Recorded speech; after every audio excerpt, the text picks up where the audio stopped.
So today I want to show you how I built this jewelry box. Hit it! The Wood Whisperer is sponsored by Powermatic and Typebond.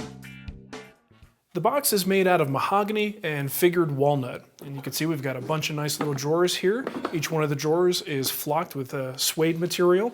The top drawer is actually faux. So when we open up the top, we've got this subdivided storage area. And if you swing out these side doors, you see we've got additional storage on the sides. The drawers are all dovetailed and they feature wooden drawer guides. And the entire front features a curved profile that carries through the side compartments, the drawers, the top, and the bottom. One of my favorite features of the box is the hidden drawer. So I've got a key here. You lift up the back panel, and then there's a drawer, which we pull out with the same key. Don't tell anybody. Now this video is going to give you a quick overview, but if you really want to build this and you need all the details, head to thewoodwhispererguild.com and we've got plans, SketchUp drawing, and hours of video content. So let's get to it. This project began like most of them do, with a pencil and paper at the kitchen table. With the basic structure and dimensions worked out, I moved to SketchUp to iron out the specifics. I've got some beautiful mahogany and figured walnut for this project, so let's start with a layout.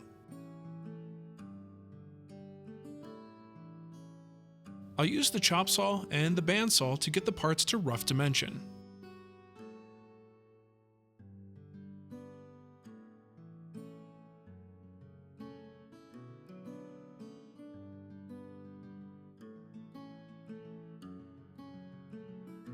Some of my stock is really thick, so I resaw it at the bandsaw.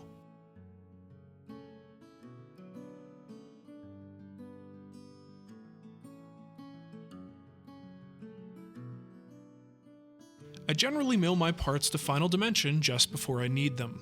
I'll start with the bottom and the sides, which are held together with a sliding dovetail. I'll use a dovetail bit in the router table to make the joint.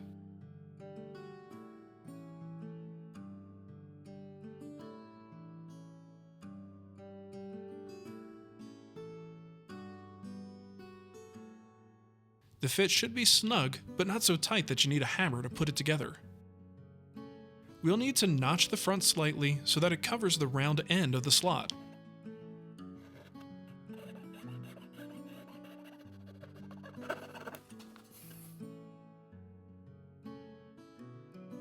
The upper parts of the case are now cut to size and dadoed. For the upper back piece to drop in, we'll cut notches in the sides.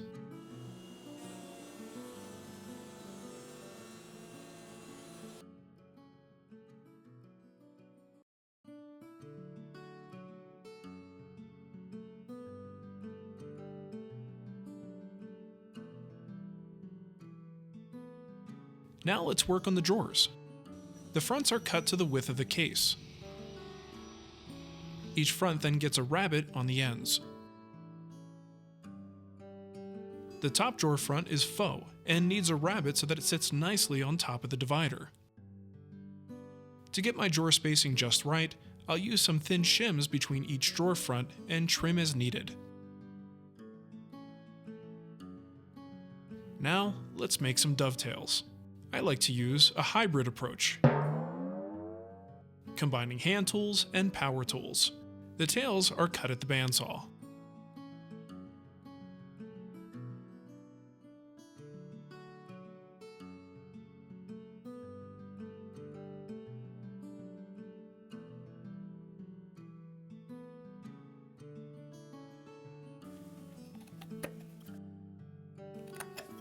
The tail outline is then transferred to the drawer front.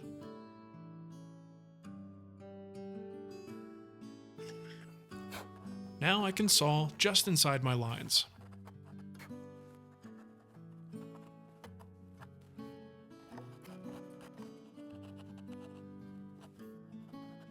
To make life easier, I'm using a Ron Bont's half-blind dovetail tool that helps me extend the cut further and saves me some chiseling work. I'll use a router to remove most of the waste.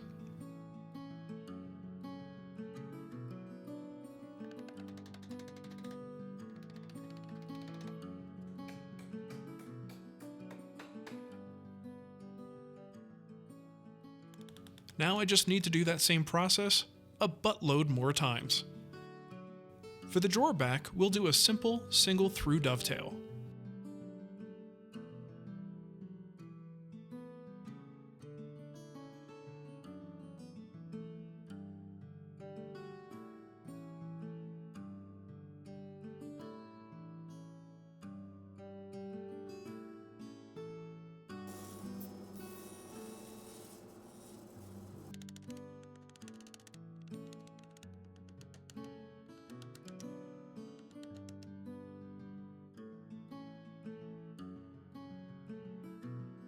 The drawers need some grooves for the drawer bottoms, as well as grooves for the drawer guides.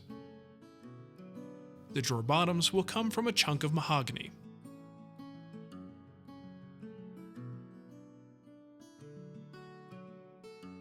Now we can glue the drawers together.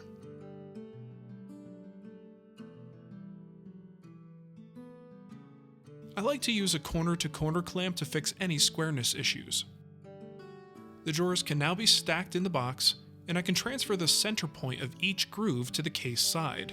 I can then cut the corresponding grooves in the case. Each side now needs a groove for the movable back panel.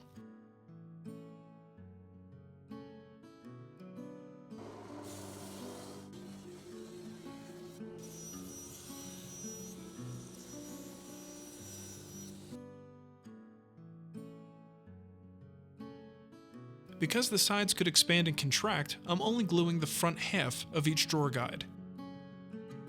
The guide fits snug in the groove, which means it also fits snug in the drawer groove. So after it's glued in place, I'll give the guides a light pass with a shoulder plane so that the drawers ride smoothly.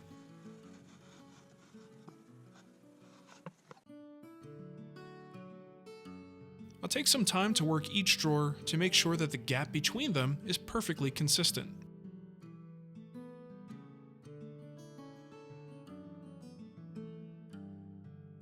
Now we can focus on the side doors, which are like small projects in and of themselves.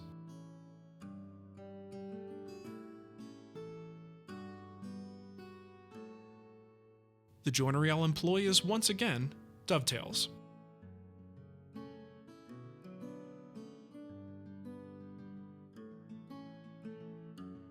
Now I'll cut the grooves for the side panel.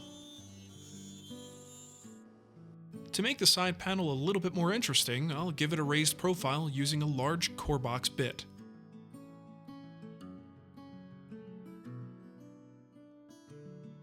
At the bottom of the side compartments, I'll add a small pocket. And now we can glue them together.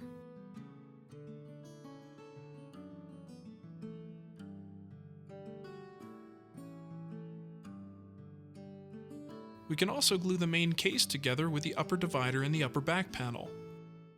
Each door is attached to the case with some sweet Brusso hinges.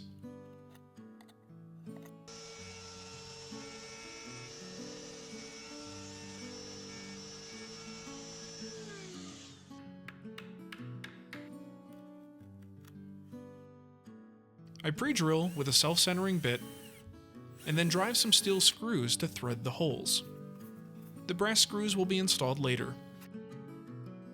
To transfer the location of the hinges to the case, I'll put the side door on shims and clamp it in place. Then I can use a marking knife to mark the start and stop points of each hinge.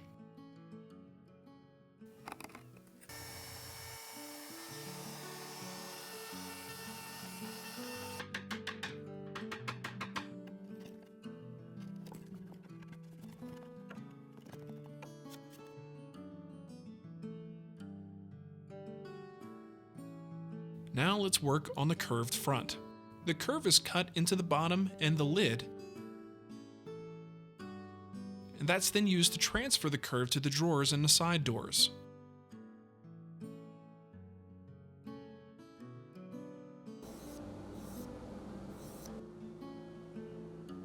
To establish the curves in the sides, I'll use a hand plane and a rasp.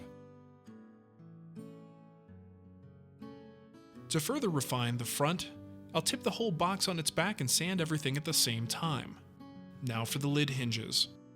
These are installed just like our side hinges, only these are special 95-degree stop hinges.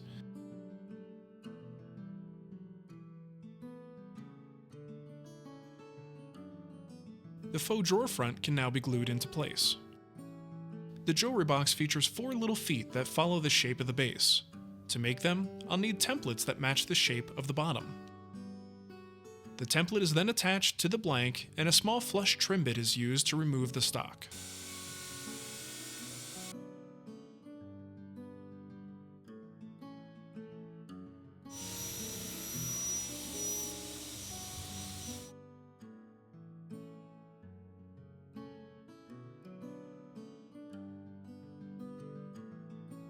The rear feet are a lot easier because the recess is square.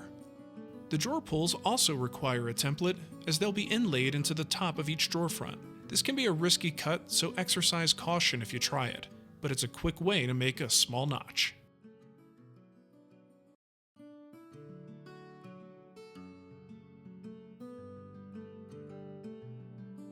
At this point, I decided to add a slight angle to the sides of the pulls to give them a wedge shape, thanks to the prodding of a few people on Instagram and Facebook. So I quickly modify the template. Now I can use a chisel to do the cleanup and sharpen those corners. The pulls themselves can be cut to size, glued in place, and flushed to the top of the drawer. The pull is then finessed to match the curve of the front.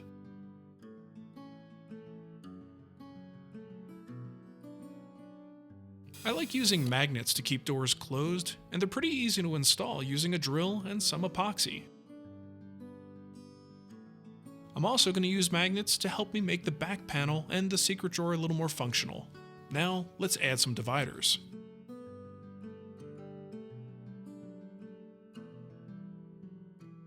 The side doors will have some pegs for things like necklaces and bracelets. I'll make the hourglass-shaped pegs from dowel stock using my drill, a rasp, and some sandpaper. Now I can route all of the edges and attach the feet.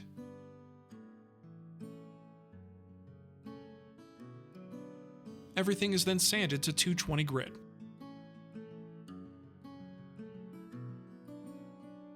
I plan to do some flocking on the drawers and the top, so to prep for that, I have to seal the surface with lacquer. Once the lacquer dries, I'll use compressed air to blow the dust out of all of the grain in the various parts. And now for the finish. I'm using Osmo Top Oil. The finish is applied using a white Scotch-Brite pad.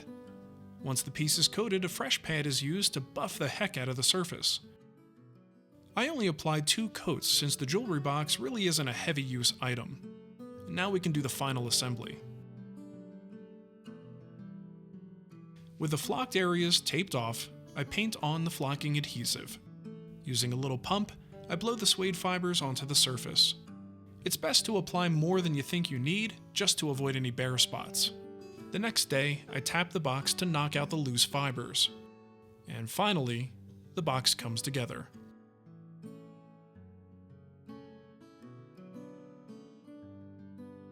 The only thing left to do is handwrite a letter to my now 2-year-old daughter Ava, and someday she'll find that letter in the secret drawer.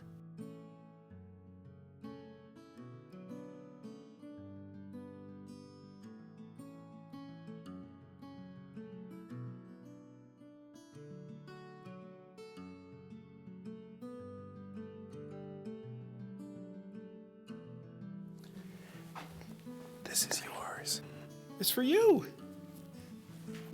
Whoa.